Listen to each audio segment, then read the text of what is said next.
नमस्कार. सर्वप्रथम सर्वांना श्री स्वामी समर्थ, सद्गुरू स्वामी समर्थ. तुम्हा सर्वांचे आपल्या आम्ही स्वामींचे दास या स्वामीमय चॅनलमध्ये मनापासून स्वागत आहे. स्वामींच्या कृपेने नेहमीच तुमच्या आयुष्यात सुख, समाधान आणि आनंद असावा, इतकीच मी आपल्या स्वामींच्या चरणी प्रार्थना करते. आणि आपल्या आजच्या या नवीन आणि सुंदर व्हिडिओला पुन्हा एकदा नव्याने सुरुवात करते. भक्तांनो, स्वामींची भक्ती केल्यावर स्वामी शक्ती ही कशी उभी राहते हे तुम्ही नेहमीच आपल्या असंख्य अनुभवांतून ऐकलं असेल, तर बऱ्याच वेळा तुम्ही देखील ते स्वतः अनुभवलं असेल. मात्र आज या व्हिडिओमध्ये मी तुम्हाला स्वामींच्या अस्तित्वाची जाणीव करून देणारा हम गया नहीं जिंदा है या वाक्याची पुरेपूर प्रचिती आणून देणारा एक अत्यंत अद्भुत अनुभव सांगणार आहे. हा अनुभव आहे करमाळा येथील स्वामी सेवेकरी ताई सौ प्रणिता शिंदे या ताईंचा. ताई म्हणतात, सर्वप्रथम सर्वांना श्री स्वामी समर्थ. जय जय स्वामी समर्थ. मी सौ प्रणिता शिंदे आणि मी करमाळा येथून आहे. आज आम्ही स्वामींचे दास या चॅनलवर मी माझा हा अनुभव सांगत आहे. खरं तर डोळ्यात पाणी आणि मनात खूप आनंद आहे. ताई म्हणतात, मी खूप वर्षांपासून किंवा अगदी खूप आधीपासून स्वामी सेवेत नव्हते. खरं तर आमच्या गावात एक महादेवांचं पौराणिक मंदिर आहे. माझे सासरे हे तिथे दररोज पूजा करायचे. अगदी पिढ्यानपिढ्यांपासून त्या मंदिरातील पूजा ही आमच्याच घराकडून होत असायची आणि त्यामुळेच आम्ही सगळे कुटुंबातील सदस्य हे शिवाचे भक्त होतो. भगवान शिवशंकरांच्या व्यतिरिक्त आम्ही कधीच कोणत्याच देवांची पूजा किंवा आराधना कधीच केली नाही.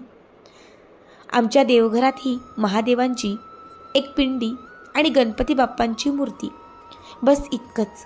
आम्ही त्याच देवांची आराधना करायचो. मात्र एके दिवशी माझ्या सासूबाई ह्या त्यांच्या बहिणीकडे म्हणजे माझ्या मावस सासूंकडे 2 दिवस राहण्यासाठी म्हणून गेल्या होत्या. त्या बोरिवलीतील भंगारपाडा या भागात राहतात. तिथेच स्वामींचा खूप मोठा आणि खूप सुंदर स्वामी मठ आहे. त्या मठात माझ्या मावस सासू दररोज जायच्या. त्या दिवशी त्यांच्यासोबत माझ्या सासूबाईसुद्धा गेल्या.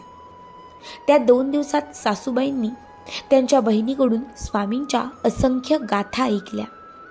मग त्या घरी येऊन आपणही स्वामी सेवा करू असंच अगदी म्हणू लागल्या. त्या काळात आमच्या घरात अडचणी खूप होत्या. माझा मोठा मुलगा दारूच्या आहारी गेला होता. अगदी तो व्यसनाधीन झाला. घरात रोज भांडणं व्हायची. पैसा घरात टिकत नव्हता. अशा असंख्य समस्या आमच्या घरात होत होत्या.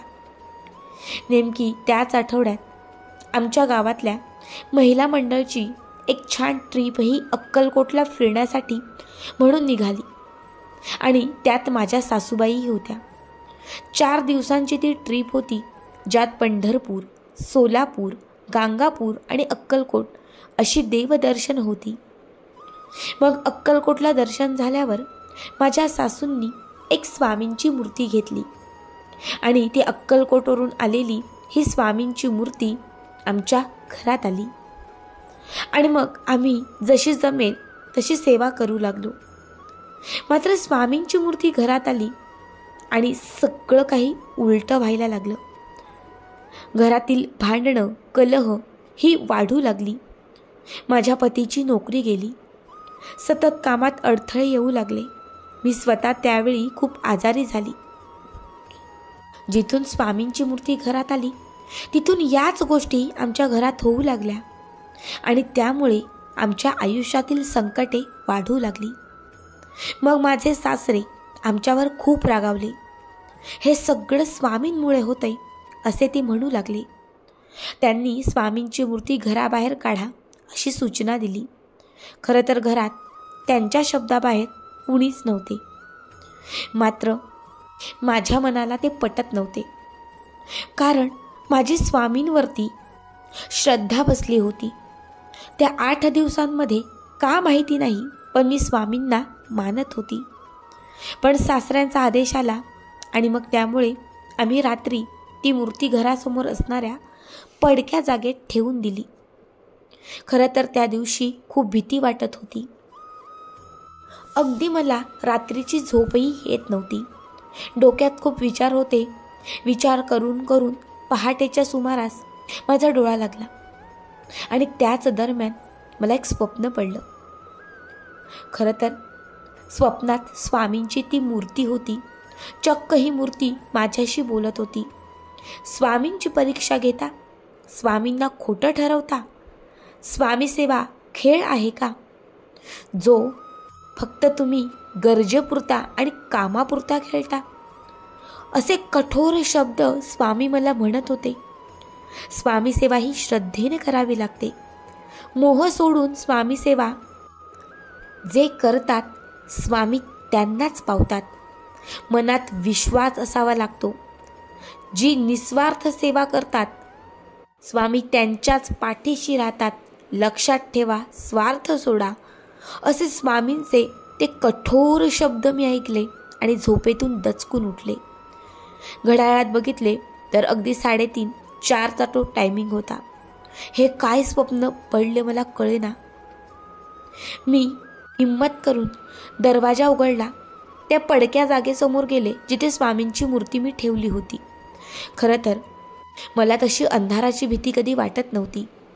मात्र जेव्हा मी त्या जागेत बघितले, स्वामींची मूर्ती कुठेच नव्हती. मी निराश होऊन घरात आले. मन थोडं सुन्न झाले. त्यानंतर मी सहज देवघराकडे गेले. जेव्हा मी देवघराच्या समोर बघितले तर ज्या ठिकाणी आम्ही स्वामींची मूर्ती ठेवली होती त्या ठिकाणी स्वामींची मूर्ती जशीच्या तशी येऊन राहिली. रात्री घराबाहेर काढलेली स्वामींची मूर्ती ही घरामध्ये कशी आली मला कळेना. मी घरातल्या सगळ्या सदस्यांना उठवले. त्या दिवशी स्वामींना आम्ही जी चाफ्याची फुले अर्पण केली होती तर ती चाफ्याची फुले दररोज रात्री कोंबतात. मात्र चक्क सकाळी स्वामींसमोर ठेवलेली, देवघरात ठेवलेली जी चाफ्याची फुलं होती ही आज अगदी टवटवीत होती. त्या फुलांमधून सुगंध दरवळत होता. हा काय चमत्कार आहे आम्हाला कळलंच नाही. आम्ही सगळे चकित होतो. मग मी माझं स्वप्न सगळ्यांना सांगितलं आणि त्या स्वप्नाने मी जागे झाले हेही मी सगळ्यांना कळवलं. त्यानंतर आम्हाला कळून चुकलं की स्वामींची मूर्ती घरात आणण्याअगोदरच आम्ही म्हणायचो की घरातील संकटे मिटण्यासाठी, आपल्या आयुष्यात चांगले दिवस येण्यासाठी, आपली कामं घडण्यासाठी आपण स्वामींना आणू. खरं तर आम्ही स्वार्थासाठी स्वामींची मूर्ती घरात आणली आणि स्वामींना ते कळाले. मग आम्ही घरातल्या सगळ्या सदस्यांनी स्वामींची माफी मागितली, स्वामींना शरण गेलो. त्या दिवसापासून आम्ही निस्वार्थपणे स्वामी सेवा करू लागलो. तसे आम्ही स्वामींच्या मूर्तीसमोर आमचे मस्तक ठेवले, तसे स्वामींच्या समोर असणारे एक चाफ्याचे फूल हे अगदी सहज माझ्या डोक्याजवळ आले. बऱ्याच जणांचा यावर विश्वास बसणार नाही, मात्र त्या रात्री आम्ही हे सगळे काही अनुभवले. त्या रात्री आम्हाला हम गया नहीं जिंदा है या वाक्याची स्वामींनी प्रचिती दिली. त्या दिवसापासून आम्ही निस्वार्थपणे स्वामी सेवा करू लागलो आणि आमचे दिवस बदलू लागले. माझ्या पतीची जी नोकरी गेली होती त्या दिवसापासून खरं तर त्यांचा कॉन्फिडंट संपला होता. ते खूप डिप्रेशनमध्ये असायचे. मात्र स्वामींनी हा चमत्कार आमच्या घरात घडवला आणि त्याच्या 8 दिवसांमध्येच माझ्या पतीला एका मोठ्या कंपनीतून चांगल्या पॅकेजसाठी कॉल आला. माझा व्यसनाधीन झालेला मुलगा 6 महिन्यांमध्ये दारूपासून मुक्त झाला.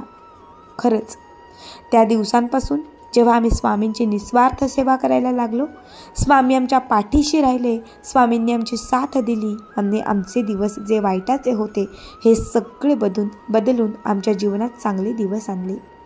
खरंच स्वामी असतात, हो स्वामी असतात. भक्तांनो, खरंच या ताईंचा अनुभव खूप अद्भुत, छान, अगदी मनाला लागणारा होता. आपल्यापैकी असंख्य लोक अशी आहेत जी कामापुरती स्वामींचा वापर करतात, फक्त गरज असली की स्वामींचं नाव घेतात. अशा लोकांना स्वामींची भक्तीही कधी कळत नाही आणि अशा लोकांना स्वामींची प्रचितीही कधी कळत नाही. लक्षात ठेवा, थोडी सेवा करा, पण ती निस्वार्थपणे करा, मनापासून करा, श्रद्धेने करा. स्वामी तुमच्या पाठीशी नक्की राहतील. आजचा अनुभव कसा वाटला कमेंट करा. असेच पुढचे छान छान अनुभव ऐकण्यासाठी आपल्या चॅनलला सबस्क्राईब करा, कारण तुम्ही आपला चॅनल सबस्क्राईब केल्यामुळे मी पुढचे जे काही व्हिडिओ बनवेन त्याचे सगळ्यात पहिले नोटिफिकेशन हे तुमच्यापर्यंत पोहोचेल. श्री स्वामी समर्थ. जय जय स्वामी समर्थ.